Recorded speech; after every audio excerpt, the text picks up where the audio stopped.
Next up, we've got the bike that is the most popular bike for this segment, and that is the KTM 500 E-XE-F. It almost feels silly discussing this bike because it is so popular as the base for an ultralight adventure bike. Whether it's Round the World Paul or the countless others on ADV Rider that have chosen this bike to travel around the world, it really has proven itself as a fantastic platform. The 500 E-XE hasn't been listed with official power specs, but it's somewhere in the ballpark of 40 horsepower. But that 500 makes plenty of torque and is generally why so many people choose it over the other KTM E-XE-Fs in the range, because of the motor and that wide ratio 6-speed gearbox, of course. With 300mm of travel up front and 310 at the rear with WP Explorer shocks with all the adjustability you could want, the suspension is no slouch either. And by some wizardry at KTM, they've managed to get this bike in at 105.5 kilos dry. I'm not sure how they did it, but boy is that a light motorcycle.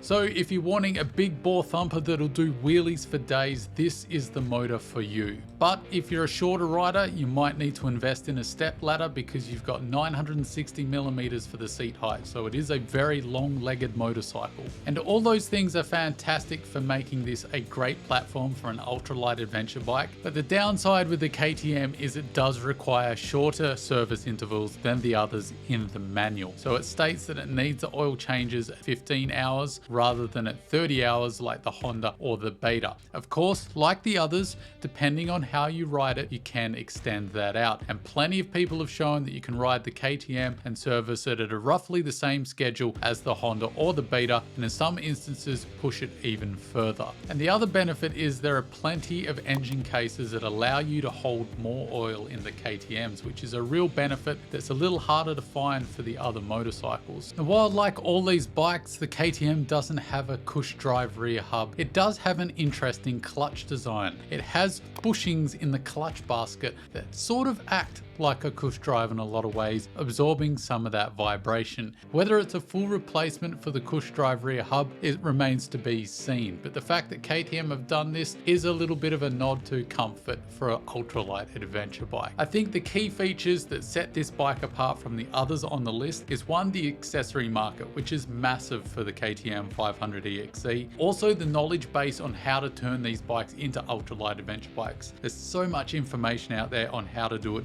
for this specific bike.